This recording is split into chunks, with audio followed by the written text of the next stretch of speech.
नमस्कार।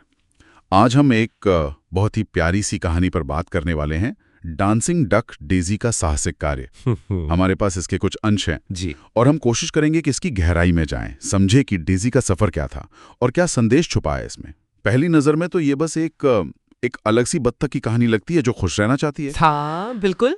और ये जो अलग होना है ना, यहीं से कहानी दिलचस्प हो जाती है। सही। तो कहानी शुरू होती है डेजी से, एक ऐसी बत्तख जिसे तैरने से ज्यादा मजा नाचने में आता है। वो घूमती है, फुदकती है, अपनी पूंछ हिलाती है, जबकि बाकी सब बत्तखें वो एक लाइन में वैसे ही चलती हैं जैसे हमेशा चलती आई हैं। और जाहिर है, जब डेजी ऐसा करती है तो दूसरी बत्तखें हंसती हैं, उसे सिली कहती हैं, मतलब मूर्ख समझती हैं। और देखिए डेजी का जवाब क्या होता है, वो बस मुस्कुरा देती है और कहती है कि भाई नाचने से उसे खुशी मिलती है। ये व्यक्तित्व और जो समाज का ढांचा होता है ना, उसके बीच का तनाव दिखाता है शुरू में। हाँ, ये बात तो है।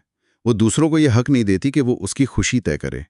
अच्छा, फिर कहानी में एक मोड़ आता है। जी। किसान सैम जो हैं वो ऐलान करते हैं कि तालाब पर एक पार्टी होगी और एक टैलेंट शो भी। अच्छा।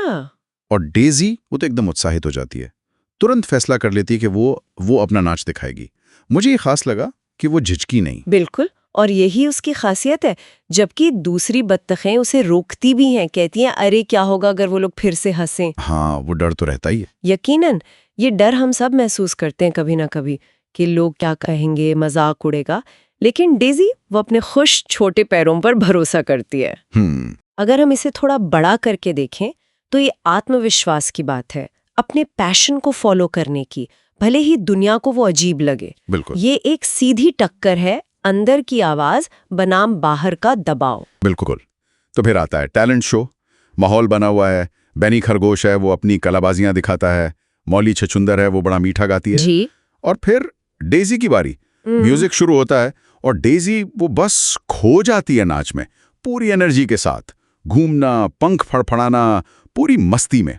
और आखिर में एक जोरदार छपाक पानी में। हाँ, और उसके बाद जो होता है, पहले एकदम सन्नाटा। हाँ, वो सन्नाटा, उसमें जैसे सब सोच रहे हैं कि ये क्या था। बिल्कुल, वो एक पल होता है जब दर्शक कुछ नया, कुछ बिल्कुल अप्रत्याशित देखते हैं और फिर वो खामोशी टूटती है जोरदार तालियों से। कमाल। हाँ, और जिन बत्तखों ने पहले मजाक उड़ाया था वो भी हैरान है, कह रही हैं अरे वाह ये तो अद्भुत था।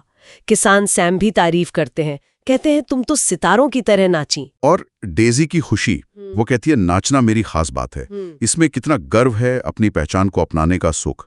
सही कहा। ये कहानी का शिखर है, लेकिन अंत भी उतना ही महत्वपूर्ण है। डेजी को सिर्फ तारीफ नहीं मिलती। अच्छा। वो दूसरों को भी नाचना सिखाना शुरू कर देती है, तालाब की दूसरे जानवरों को। अरे वाह। ये दिखाता है कि कैसे एक इंसान की या यहाँ एक बत्तख की अनोखी खूबी पूरे समुदाय को कुछ नया दे सकती है, उसे और बेहतर बना सकती है। ये सिर्फ अलग होने तक सीमित नहीं है, ये उस अलगपन को बांटने और उसका असर देखने के बारे में है। तो मतलब अगर हम पूरी कहानी का निचोड़ निकालें तो ये अपनी असलियत में खुशी ढूंढने के बारे में, जी, उस खुशी को फिर हिम्मत से दुनिया को दिखाने के बारे में है, और जो लोग आपको नीचे खींचने की कोशिश करते हैं उनके दबाव में ना आने के बारे में है। ये कहानी याद दिलाती है कि जो चीज हमें अलग बनाती है वही हमें खास भी बना सकती है। बिल्कुल सही। तो ये थी हमारी आज की बातचीत, डांसिंग डक डेजी पर अपनी पहचान बनाने और खुशी को साझा करने की एक कहानी।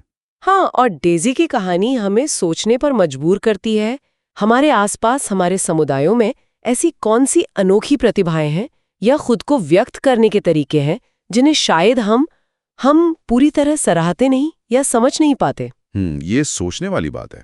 कौन से ऐसे अनदेखे नाच हैं हमारे बीच जिन्हें शायद थोड़े और प्रोत्साहन की, थोड़ी और स्वीकृति की जरूरत है।